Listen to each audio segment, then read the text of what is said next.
अरे लड़का चालू किया होंगे नहीं चालू किया? कहाँ सर? अभी वीडियो चालू कर दीजिए हाँ सर। चालू है सर वीडियो आपका। 35 सेकंड चालू हो गया। चालू किया ना? हाँ सर जी, काटना भी पड़ेगा आपका हमारी बात हाँ बकवास। तो काट दिया जाएगा। तो देखिए जी, आज हम देखें वैदिक सभ्यता का लेक्चर नंबर 3 है। अगर आप लेक्चर नंबर 1 और 2 नहीं देखे हैं तो प्लेलिस्ट में जाइए और जाकर देख लीजिए। तो चलिए आगे हम देखते हैं पहले कि ब्राह्मण। तो देखिए ये ब्राह्मण जो आपको वर्ड बताया जा रहा है, ये ब्राह्मण का मतलब नहीं कि ब्राह्मण एक व्यक्ति, बल्कि ब्राह्मण एक ग्रंथ है, मतलब किताब है। ठीक है, अब इसमें क्या होता है कि ब्राह्मण किसे कहा जाएगा? तो वेदों को आम लोगों तक, वेदों को आम लोगों तक सरल भाषा में, यानी कि सबसे आसान भाषा में पहुंचाना गद्य के रूप में, पहुंचाना किस रूप में? गद्य के रूप में लिखित ग्रंथ को ब्राह्मण कहलाता है, यानी कहा जाता है। तो ऑब्जेक्टिव के लिए आप कैसे रखेंगे? बस जो है क्या कि वेदों गुरु के पास सीखे गए ज्ञान का संकलन ही क्या कहलाता है? अरण्यक कहलाता है। मतलब है क्या कि कोई शिष्य है, वो अपने गुरु के पास जंगल में जाएगा और वहां पर गुरु से ज्ञान को सीखेगा और फिर उस पर संकलन करेगा, मतलब कोई बुक को लिखेगा। ठीक है, लिखेगा तो उसी चीज को क्या कहते हैं? अरण्य कहा जाता है। अब चौथा पॉइंट रखिएगा, उपनिषद। तो उपनिषद क्या पॉइंट होता है कि उपनिषद में है क्या? एकांत में गुरु और शिष्य, गुरु और कर्ण जी शिष्य, मतलब एकांत में कहीं जंगल में कहीं जाएंगे, एकांत में गुरु और शिष्य आत्मा और परमात्मा, ब्रह्मा इत्यादि जैसे विषयों पर चर्चा करते हैं। तो उसी चीज को क्या कहते हैं? और उस चर्चा संबंधित ग्रंथ को उपनिषद कहा जाता है। जैसे मान लीजिए है क्या कि गुरु है और शिष्य है और ये दोनों किसी एक विशेष ग्रंथ पर क्या करते हैं? बात करते हैं, चर्चा करते हैं, तो उसी चीज को क्या कहा जाएगा? उपनिषद कहा जाएगा। अब जब चर्चा करेंगे गुरु और शिष्य तो जाहिर सी बात है कि शिष्य को कुछ ज्ञान मिलेगा। क्या मिलेगा? ज्ञान। तो गुरु के समीप ज्ञान प्राप्त करना उपनिषद कहलाता है।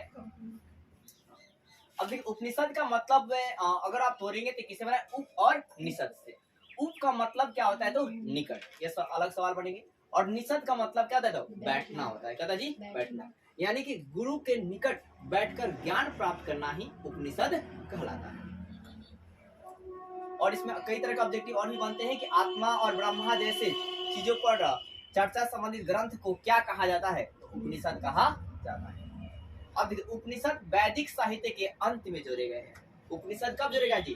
वैदिक साहित्य के अंत में। तब से पूछ लिया जाएगा वैदिक साहित्य के अंत में क्या जोड़े गए? अरण्यक जोड़े गए, ब्राह्मण जोड़े गए, उपनिषद जोड़े गए। क्या जोड़े जी? उपनिषद जोड़े गए। फिर इसे इसलिए इसे वेदांत भी कहते हैं। क्या होते हैं जी?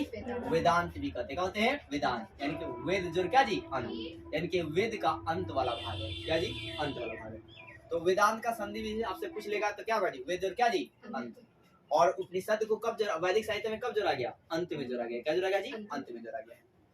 अब एक नोट बात आप रहेंगे कि ऋग्वेद को छोड़कर यानी सामवेद, यजुर्वेद, अथर्ववेद, ब्राह्मण ग्रंथ, आरण्यक तथा उपनिषद सारी जानकारियां किस काल से मिलती है? तो उत्तर वैदिक काल से मिलती है। ऋग्वेद की जानकारी जो है ऋग्वैदिक काल से मिलती है, लेकिन उसको छोड़कर सामवेद, यजुर्वेद, अथर्ववेद, ब्राह्मण ग्रंथ, आरण्यक, उपनिषद जो आप ऊपर पढ़े, इन सभी की जानकारी किस काल से मिलती है? तो उत्तर वैदिक काल से। उत्तर वैदिक काल का टाइम पीरियड को बताएगा? 1000 कितना जी? 600 BC ईसा पूर्व। अब देखिए ऋग्वेद की बात करें तो ऋग्वेद के सबसे पहले उपवेद का नाम क्या है? तो आर्यवेद। क्या जी? आर्यवेद। ऋग्वेद के उपवेद का नाम क्या जी? आर्यवेद। वेद कितने हैं जी? 4। इसमें पहला आपका है ऋग्वेद। और सबसे प्राचीन वेद का नाम क्या है? ऋग्वेद। सबसे नया वेद का नाम क्या है? अथर्ववेद। क्या जी? अथर्ववेद। सबसे प्राचीन वेद का नाम ऋग्वेद और सबसे नया का अथर्ववेद। और ऋग्वेद की प्रकृति क्या है? तो पद है। पूछ लिया जाएगा कि ऋग्वेद की प्रकृति क्या जी? पद है। क्या जी? पद है। अब है क्या कि ऋग्वेद के संकलन करता, देखिए ऋग्वेद के कोई राइटर नहीं है, किसी भी वेद के राइटर नहीं है, क्योंकि राइटर कौन है भाई? ईश्वर। ठीक है, ईश्वर को माना जाता है। तो ऋग्वेद के संकलन करता जो है वो कौन है जी? वेद व्यास। किसे माना जाता है जी? वेद व्यास को माना जाता है। महर्षि देवयान वेद व्यास। और इसकी विषय वस्तु क्या है? तो देवताओं की प्रार्थना। ऋग्वेद में क्या बताएगा जी? देवताओं की प्रार्थना। अब देखिए ऋग्वेद के कितने भाग हैं? ऋग्वेद कितना जी? 3 भाग। तो इस जानने से पहले आप इसको याद कीजिए। सबसे प्राचीन वेद का नाम क्या जी? ऋग्वेद। ऋग्वेद की प्रकृति क्या जी? पद। और ऋग्वेद का उपवेद क्या जी? आयुर्वेद। ठीक है, संकलन करता कौन है जी? विषय वस्तु क्या है? देवताओं की प्रार्थना। अब देखिए ऋग्वेद कितने भाग है? तो तीन भाग है, शाकल, वालाखिल्य और वास्कल। शाकल, वालाखिल्य और क्या जी, वास्कल। तो समझ लीजिए ऐसे कि शाकल थोड़ा छोटा है, इससे बड़ा वालाखिल्य, उससे बड़ा वास्कल है। अब शाकल में कितने सूक्त हैं? 1017 सूक्त हैं, याद रखिएगा आप। और वालाखिल्य में कितने सूक्त हैं? 11। और वास्कल में कितने जी? 56 सूक्त हैं। लेकिन ये उपलब्ध नहीं है, मतलब खोज हो रही, ठीक है। तो है क्या आप यार, शाकल में कितने सूक्त हैं? 1017, वालाखिल्य में 11 और वास्कल में 56 है। अब यार ये ऋग्वेद में कितने मंडल है? टोटल 10 मंडल है। कितने अष्टक हैं? अष्टक 8 हैं, नाम पर याद हो जाएगा। फिर कितने सूक्त हैं? 1028। और कितने मंत्र हैं? 10,580। अगर ये नहीं रहेगा तो मारेंगे क्या जी? 10,462 मंत्र या ऋचाएं हैं, ठीक है। और ऋग्वेद के ऋचाओं को पढ़ने वाले को क्या बोलते हैं? कोई बताएगा? होत्र कहते हैं। क्या बोलते हैं? होत्र कहते हैं। जो ऋग्वेद के ऋचाओं को पढ़ेंगे, जो मंत्र को पढ़ेंगे, उसी का बोलते हैं जी होत्र कहते हैं। और ऋग्वेद में जो हस्तलिखित तो कहते हैं जी, हस्तलिखाओं को क्या कहते हैं? खील कहते हैं। क्या होते हैं? खील कहते हैं। अब आगे देखिए, चलिए एक बार आपसे मतलब पूछ लेता हूँ, आप ध्यान दीजिएगा। बताइए ऋग्वेद कितने भाग? 3। पहला, चलिए तो शाकल में कितने हैं? 1017 और वालाखिल्य में 11 और वास्कल में 56। बताइए मंडल कितने हैं? ध्यान मत दीजिए, मंडल कितने जी? 10, अष्टक, 8, सूक्त, 10,500, मंत्र कितने हैं? 10,580, वो नहीं रहेगा तो 10,462। 462। अब देखिए जो सुक्त वर्ड आ रहा है ये क्या भाई? तो सुक्त जो है ना, ये सुज और उक्त से बना हुआ है और इसका मतलब होता है अच्छा विचार। क्या था जी? तो मंत्र तो अच्छा विचार ही होता है ना, ठीक है ना। अब एक सुक्त में क्या आता है? 3 से 300 मंत्रों से बना है। मतलब एक जो सुक्त है ना, वो कितने से जी? वो 3 मंत्र से भी बन सकता है, वो 10 मंत्र से भी बन सकता है, ये 50 मंत्र से बन सकता है, तो लगभग 300 मंत्र से कोई एक सूक्त भी बन सकता है, ठीक है। कम से कम लेकिन 3 मंत्रों से मिलकर वो एक सूक्त जो है बना है। यानी कि आप संविधान से भी बड़ा लेकर चल सकते हैं वेद को, ठीक है। तो जो आपका सूक्त है वो कितना जी? 3 से 300 मंत्रों से क्या जी बना है। अब नोट, मंत्र आप जैसे है क्या, मतलब स्टार्टिंग करें यूनिट छोटा पढ़ लेंगे। मंत्रों से मिलकर बना है सूक्त, सूक्त से मिलकर बना है अष्टक या मंडल, फिर मंडल से मिलकर बना है शाकल या वालिखिल, और वालिखिल से मिलकर, इन सभी से मिलकर बना आपका ऋग्वेद। क्या बना जी? ऋग्वेद। यानी कि पूरे ऋग्वेद को स्टडी कीजिएगा तो लगभग 6 मंथ लग जाएंगे। हाँ, पूरा और इस डिटेल में। तो आगे देखिए जी, सन्यासी बनना पड़ेगा, बन जाएंगे, घर तैयार कर दीजिए, ठीक है, दूसरा कर दे दूंगा आपको। तो देखिए जी 10 मंडल, तो ऋग्वेद में कितने मंडल है? 10 मंडल, 1 2 3 4 5 6 7 10, ठीक है। अब 10 मंडल में इसके मतलब है क्या कि संकलन करता, रचयिता नहीं, संकलन करता जो है किन्हें किन्हें मानते हैं? तो इनके पहले मंडल के ऋषि क्या है? अज्ञात। आपसे पूछ लिया ऋग्वेद के पहले मंडल को निम्नलिखित में कौन से संकलन करता है? ऑप्शन में कुछ नाम दे दिया जाएगा, ठीक है। और फिर आएगा अज्ञात, इनमें से कोई नहीं, नहीं अज्ञात, ये इनमें से कोई नहीं। तो क्या रहेंगे? अज्ञात मानेंगे, इनमें से कोई नहीं, ज्यादातर अज्ञात ही देगा। अब देखिए दूसरे मंडल के जो है मतलब कौन ऋषि मतलब संकलन करता है?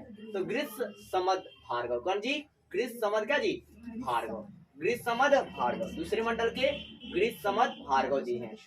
और तीसरे मंडल के विश्वामित्र, दूसरा का ग्रीष्म समद भार्गव, आप याद कीजिए 12 बोलकर। दूसरे मंडल का ग्रीष्म समद क्या जी? भार्गव। और तीसरे का विश्वामित्र, चौथे का वामदेव, चौथे का जी वामदेव। अब क्या करेंगे? आप तीनों जब पढ़ लेना तो उस तीनों का रिवीजन करेंगे।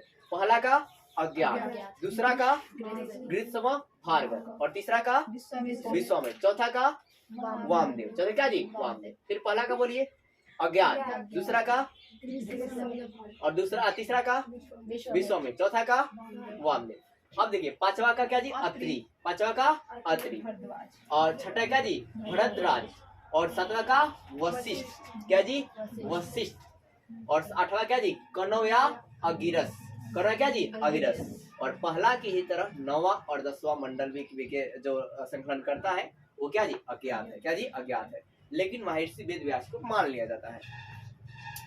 अब एक और बात याद रखिएगा कि जो दूसरा से लेकर जो आपका 7वां मंडल, दूसरा से लेकर 7वां मंडल सबसे प्राचीन मंडल है। तो आपसे पूछेगा सबसे प्राचीन मंडल 10वें मंडल में कौन कौन से हैं? तो दूसरा से लेकर जी 7वां मंडल तक। और इन मंडलों को क्या कहा जाता है? तो ऋषि मंडल या गोत्र मंडल या वंश मंडल कहा जाता है। तो आपसे पूछा जाएगा, अलग सवाल हो गया कि ऋषि मंडल किसे कहा जाता है? तो मंडल सात दूसरे मंडल से लेकर सातवें मंडल के भाग को ऋषि मंडल या गोत्र मंडल या वंश मंडल कहा जाता है। फिर है क्या कि बाद में जुड़े गए मंडल कौन से हैं, तो 8वें 9वें और 10वें हैं। तो 8वां 9वां मंडल क्या ऋग्वेद में बाद में जुड़ा गया है। और देखिए ऋग्वेद के प्रत्येक मंत्र में, ऋग्वेद का प्रत्येक मंत्र जो है अग्नि देवता की उपासना से शुरू होता है। तो ऋग्वेद का प्रत्येक मंत्र जो है किससे शुरू होता है, तो अग्नि देवता की उपासना से शुरू होता है। ऋग्वेद का प्रत्येक मंत्र किससे होता है जी, अग्नि देवता के उपासना से। और गायत्री मंत्र की जो रचना है वो कौन की है जी, विश्वामित्र। अभी जो विश्वामित्र है किससे उल्लेख है जी, ऋग्वेद के तीसरे मंडल से उल्लेख मिलता है। ठीक है, ऋग्वेद के तीसरे मंडल में। अभी चौथा मंडल का जो संबंध है वो किससे है जी, कृषि से है। किससे है जी, कृषि से। तो पूछेगा कि वो कृषि का संबंध किस मंडल से है, तो ऋग्वेद के चौथे मंडल से है। फिर आपका है क्या कि इसमें एक उल्लेख मिलता है किनका, तो एक पुरुष का क्या जी, पृथु वैन्य, पृथु क्या जी वैन्य पुरुष का क्या होता है उल्लेख मिलता है। ठीक है, और ये मतलब उल्लेख क्या होता है, किसानी करते थे, अच्छे पैमाने पर कृषि करते थे, तो इन्हें भारत का पहला कृषि इंजीनियर भी कहा जाता है। तो सवाल आएगा कि भारत का पहला कृषि इंजीनियर किसे कहते हैं, तो वो क्या जी, पृथु वैन्य पुरुष को कहा जाता है या पृथु वैन्य को कहा जाता है। और इसका उल्लेख ऋग्वेद के चौथे मंडल में मिलता है। ठीक है, ये बहुत एडवांस क्वेश्चन है, बहुत अंदर की बात है कि मतलब आपसे पूछ लिया जाएगा ऋग्वेद में आपका कि भारत का पहला कृषि इंजीनियर किसे कहा गया, तो आप कृषि इंजीनियर जैसे दिमाग में आएगा, प्रेजेंट टाइम का जो नाम उम्र रहेगा वो आप पिकअप कर देंगे। अगर आप नहीं पढ़े हैं तो, क्योंकि इंजीनियर वह शब्द जो है ना आधुनिक शब्द में जा रहा है।